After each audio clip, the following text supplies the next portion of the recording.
శ్రీరామ శ్రీమాత్రే నమః. ప్రేక్షక భాషలకు కూడా నా హృదయపూర్వకమైనటువంటి శుభాభినందనాలు. నా పేరు ఇప్పిడి నరసింహశర్మ. గతంలో మీకు కొన్ని వీడియోల ద్వారా మీకు నేను సుపరిచితుండే. అయితే మనిషి ఆశాదేవి, గతించిన కాలానికి నిరుత్సాహం, వర్తమాన కాలంలో కొన్ని రకాల భయాలు, భవిష్యత్ కాలంపై ఆశ, ఈ మూడు కూడా ప్రతి ఒక్క మనిషికి సహజం. అయితే ఇప్పుడు వస్తున్నటువంటి రేపు విశ్వావసనామ సంవత్సరంలో మన తాలూకా జీవన విధానం ఎలా ఉంటుంది, కొన్ని మార్పులు వస్తాయా లేదా, ఎంతకంటే మంచి జీవితాన్ని మనం అనుభవించగలుగుతామా లేదా అని అందరూ కూడా ఎదురు చూస్తూ ఉన్నారు.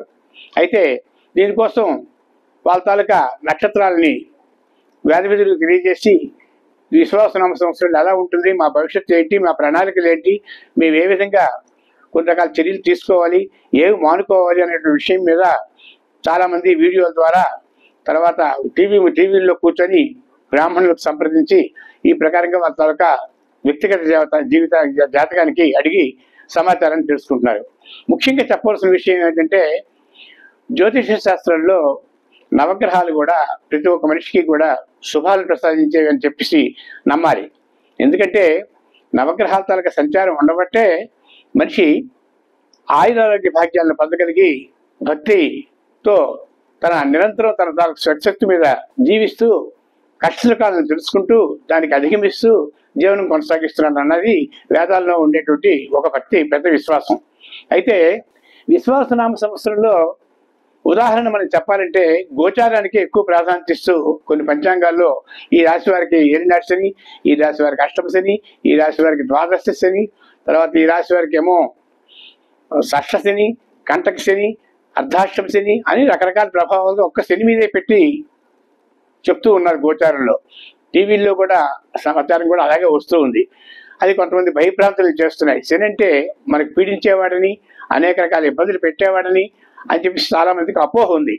కానీ ఇక్కడ చెప్పవలసిన విషయం ఏంటంటే, ఏనాటి శనిలో పెళ్లి కాని అమ్మాయిలకి పెళ్లిళ్ళు అవుతాయి, తర్వాత అబ్బాయిలకిను తర్వాత ఇల్లు కట్టుకునే అవకాశం ఉంటుంది, సకల శుభాలు పొందే అవకాశాలు ఉంటాయి.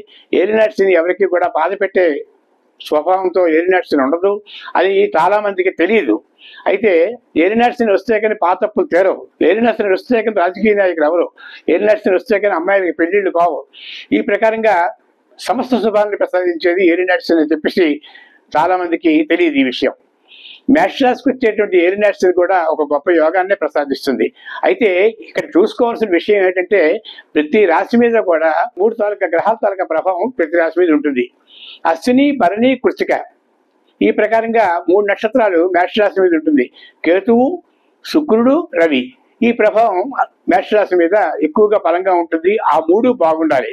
వృషభ రాశికి రవి, మృగశిర, రోహిణి, చంద్రుడు, కుజుడు, ఈ మూడు నక్షత్రాలు కూడా వృషభ రాశి మీద ఉంటాయి. ఈ ప్రకారంగా మొత్తం నవగ్రహాల తాలూకా ప్రభావం 3 నక్షత్రాలకి 3 గ్రహాల చొప్పున అన్ని రాశుల మీద వాటి తాలూకా ప్రభావాలు ఉంటాయి. అయితే ఆ తాలూకా గ్రహాలు ఉదాహరణకి అశ్విని నక్షత్రం కేతు మహాదశతో ప్రారంభమవుతుంది, భరణి నక్షత్రం శుక్ర మహాదశతో ప్రారంభమవుతుంది, కృత్తికా నక్షత్రం రవి మహాదశతో ప్రారంభమవుతుంది. ఇలాగా నవగ్రహాల తాలూకా ప్రభావాలు మళ్ళీ ఆయా నక్షత్రాల మీద ఆయా గ్రహాల తాలూకా సంచారం ఉంటుంది. ఆ సంచారం లగ్నాత్తు ఎక్కడున్నాయి, వాటి తాలూకా దశలు ఏంటి, వాటి తాలూకా అంతర్దశలు ఎప్పుడు వస్తాయి, ఆ అంతర్దశలు ఎన్నాళ్ళు ఉంటాయి అన్నది మనం డీప్గా వెళ్తే, మనకు లోతులోకి వెళ్తే ఆ విషయాలన్నీ మనకు అర్థమవుతాయి. అంతేగాని గోచారంలో చంద్ర సంచారం ద్వారా వచ్చేటువంటి ఈ తాలూకా ప్రభావాలు మన మీద ఎక్కువగా బాధపడతాయని, లేకపోతే ఇబ్బంది పడతాయని, లేకపోతే శుభాలు ప్రసాదిస్తాయని కూడా అపోహ పెట్టుకోవడం కానీ ఇవన్నీ కూడా జరగదు. కాబట్టి గోచారానికి అంత ప్రాధాన్యత ఉండదు. ఇకపోతే లగ్నాత్తు తెలియాలంటే వాళ్ళ తాలూకా డేటు, టైము తప్పనిసరిగా మనకి అవసరం ఉంటుంది. అప్పుడు దాని తాలూకా జాతకం అనేది మనం వేయగలుగుతాం. వేసినప్పుడు ఆ వ్యక్తికి ఎన్నాళ్ళలోగా ఏ దశ వస్తున్నది, ఆ దశానాథుడు ఎక్కడున్నాడు, దానికి పాపాలు కలవా, శుభాలు కలవా, గురుదృష్టి ఉందా లేదా, ఆ దశ ఎన్నాళ్ళు ఉంటుంది, ఆ దశలో వాళ్ళు చేయవలసిన పనులు ఏంటి, ఇవన్నీ కూడా జాతక చక్రంలో గ్రహచారం ద్వారా తెలుస్తాయి. తర్వాత వచ్చే అప్పుడు కొంచెం ఆ ప్రభావాలు మనిషికి చాలా కాలం ఉంటాయి. ఉదాహరణకి రవి మహాదశ 6 సంవత్సరాలు, చంద్ర మహాదశ 10 సంవత్సరాలు, కుజ మహాదశ 7 సంవత్సరాలు, తర్వాత శశి కుజ రాహు మహాదశ 18 సంవత్సరాలు. ఈ ప్రకారంగా చాలా కాలంగా సంవత్సరాలు ఉంటాయి. వాటి ప్రభావాలు జాతక చక్రం మీద ఉంటాయి. అది నవాంశ చక్రం, రాశి చక్రాన్ని గమనించి అప్పుడు ఉండేటువంటి దశలు, అంతర్దశల ప్రభావాల ద్వారా వాళ్ళకి శుభాలు ఎంతవరకు ఉంటుందన్నది మాత్రం తెలుసుకున్న తర్వాత అది కరెక్ట్ అయినటువంటి విషయం.